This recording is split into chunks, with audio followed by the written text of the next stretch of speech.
কতবার তোকে বললাম, ছেলেটা পড়াশোনা করেছে, এবার ভালো একটা কাজে লাগিয়ে দে। কেন রে? ছেলে তো কোনো একটা কাজ করছে নাকি? হ্যাঁ, করছে। উচ্চশিক্ষিত একটা ছেলে গ্রামে রিক্সা চালাচ্ছে। খুব ভালো দেখাচ্ছে এটা, না? ছেলেটা রিক্সা চালিয়ে আমাদের বেশ সুখেই রেখেছে। তাছাড়া এতে খারাপের কি আছে? এখন বুঝবি না, দুদিন পর যখন সমাজের মানুষ রিক্সাওয়ালার বাবা বলে ডাকবে, তখন বুঝবি। হ্যাঁ, ডাকুক না, এতে আমি আরো গর্ববোধ করব। আমার ছেলে তো কাজ করে খাচ্ছে। তোর ছেলে যদি রিক্সাই চালায়, তাহলে আমি আর তোর সাথে থাকতে পারবো না। তারপর রহিমের বাবা বাড়ি চলে যায়।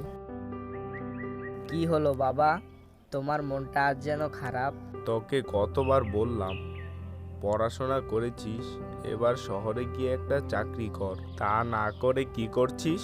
গ্রামে রিক্সা চালাচ্ছিস। তোর জন্য আজ আমার ছোটবেলার বন্ধুকে হারালাম।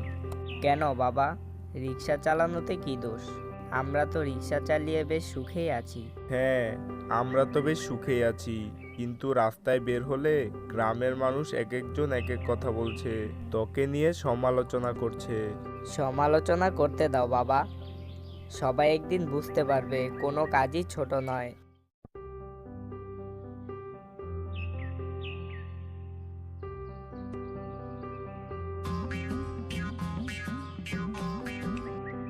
এই যে রিক্সা, কদমতলি যাবে? হ্যাঁ, উঠুন মাস্টার মশাই, যাব। মাস্টার মশাই, তুমি কি আমাকে চিনো নাকি? আপনাকে আবার না চিনবো? আপনার কাছে কত পড়েছি। ও আচ্ছা, বয়স হয়েছে তো সবকিছু মনে থাকে না এখন। আচ্ছা চলো তাহলে।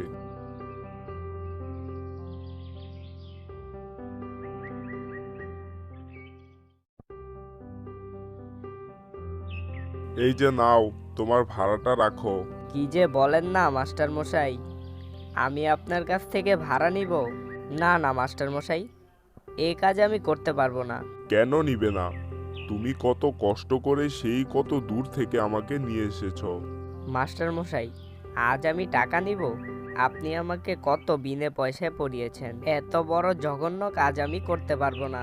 সত্যি, আজ আমি খুবই গর্বিত, কারণ তুমি আমার ছাত্র ছিলে। আমার জীবনে আমি কত ছেলেমেয়েকে পড়িয়েছি, সবাই ডাক্তার ইঞ্জিনিয়ার হয়েছে, কিন্তু তোমার মতো মানুষের মতো মানুষ কেউ হয়নি। সবাই কত বড় বড় জায়গায় চাকরি করে, কিন্তু আজ পর্যন্ত কেউ একটিবারের জন্য খবর নিতে প্রয়োজন মনে করেনি। তোমাকে দেওয়ার মতো আমার কাছে আজ কিছুই নেই, কিন্তু আমি তোমাকে প্রাণ ভরে দোয়া করতে পারি। তোমার জন্য অনেক অনেক দোয়া রইল।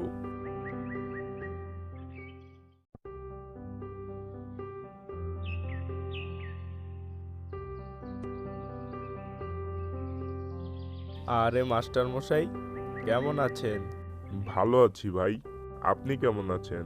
ভাই আর বলিয়েন না, ছেলেটাকে নিয়ে আর পারছি না। কেন, কি হলো? ছেলে কি ঠিকমতো পড়ালেখা করছে না? তা না ভাই, আমার ছেলের তো পড়ালেখা শেষ। তাহলে কি হলো? ছেলেটাকে কত কষ্ট করে পড়াশোনা করালাম, কোথায় একটা ভালো চাকরি করবে তা না করে রিক্সা চালাচ্ছে। সমাজের লোক আমাকে কত কথা শোনায় ভাই, কি করব বলুন?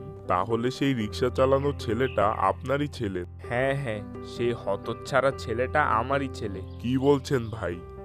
আপনার তো উচিত সৃষ্টিকর্তার কাছে শুকরিয়া আদায় করা। খুব ভাগ্যক্রমে আপনি এমন ছেলে পেয়েছেন। অন্যরা হয়তো বড় বড় চাকরি করছে, কিন্তু তারা মানুষের মতো মানুষ হতে পারেনি। আমি আজ সকালে ওর রিক্সা দিয়েই এলাম, আমার কাছ থেকে একটা পয়সাও নিল না।